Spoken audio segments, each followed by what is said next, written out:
આદરણીય ભૂપેન્દ્રભાઈ પટેલ સાહેબ,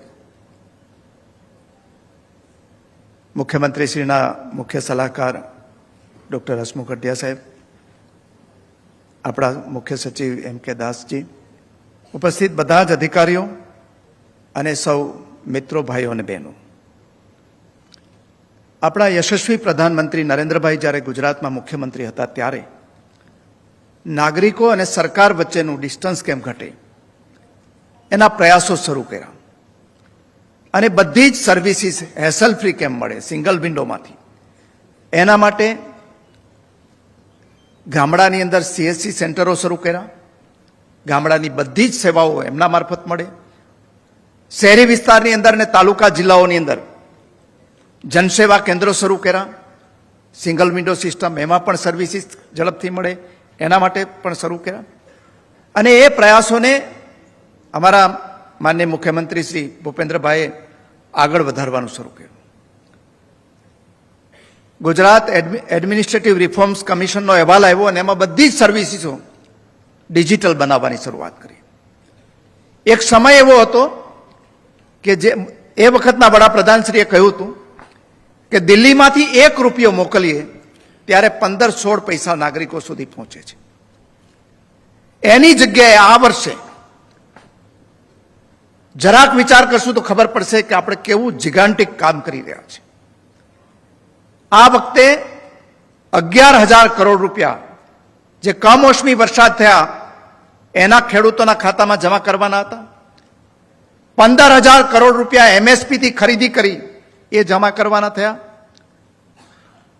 અને 26,000 કરોડ રૂપિયા, ફરી પાછો રિપીટ કરું છું, 26,000 કરોડ રૂપિયા એક જ સ્ટ્રોકથી બધાના એકાઉન્ટમાં જમા થઈ ગયા. એક રાજ્ય, નાનું રાજ્ય હોય એનું બજેટ જેટલા પૈસા માત્ર 1.5 મહિનાના ગાળાની અંદર ખેડૂતોના ખાતામાં જમા થઈ ગયા. કદાચ આ સિસ્ટમ ન હોત તો આખી રાજ્ય સરકારના 5-6 લાખ કર્મચારીઓ એની પાછળ કામે લાગ્યા હોત, રોજ લાઈનો લાગી હોત, રોજે રોજ છાપાઓમાં અહેવાલો અને ફરિયાદો, 5-6 લોકો તો ખરાબ નીકળે એમાં પણ, અને એને ફોકસ કરીને અહીંયા ભ્રષ્ટાચાર થયો, અહીંયા નહીં, ₹1 ફરિયાદ નહીં. આ સેવા વડાપ્રધાનશ્રીના નરેન્દ્રભાઈના રાજ્યમાં ભૂપેન્દ્રભાઈ પટેલની આગેવાનીમાં જ થઈ શકે. એ જ રીતે આપણી રેશન કાર્ડ ઉપર મળતા અનાજની સેવાઓ હોય, વિદ્યાર્થીઓને સ્કોલરશીપ આપવાની હોય, ગરીબ લોકોને અને વિધવા બહેનોના પેન્શનની અંદર પૈસા નાખવાના હોય, આ બધું જ વચ્ચે ફેસલેસ સેવા બધી જ એમના એકાઉન્ટ્સમાં જમા થઈ જાય. આ પ્રકારની વ્યવસ્થા આ વર્તમાન ભારતની, વર્તમાન ગુજરાતની, વર્તમાન નેતૃત્વની દેન છે. હવે આજે મોટા ભાગની સેવાઓ, અત્યારે જે સેવાઓ આપણને આ મળે છે એ પૂરેપૂરી ડિજિટલ નથી. ઘણા બધા ઓફલાઈન ડોક્યુમેન્ટ્સ આપીએ પછી ઓનલાઈન પૈસા ટ્રાન્સફર થાય. એને બદલે બધી જ સેવાઓ તમારા ઘરે બેસીને તમે સ્કોલરશીપ માટેના ફોર્મ ભરી શકો, તમે સમાજ કલ્યાણ વિભાગની હેલ્થની યોજનાઓના ફોર્મ ભરી શકો અને ત્યાં બેઠા જ તમને સર્ટિફિકેટ મળી જાય, સેવાઓ મળી જાય.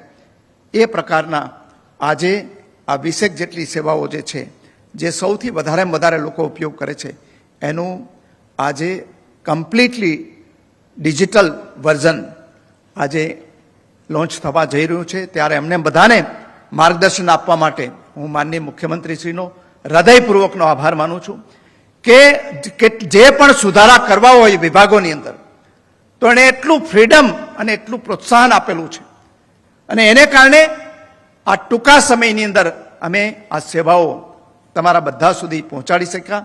હું અમારી સાયન્સ એન્ડ ટેકનોલોજી વિભાગની આખી ટીમને અભિનંદન આપું છું કે આવી સરસ યોજના બહુ જ ટૂંકા સમયમાં, માત્ર 2 મહિના પહેલાં જ વાત કરી અને આજે તમારા બધાની વચ્ચે આ સેવાઓ આપવા જઈ રહ્યા છે.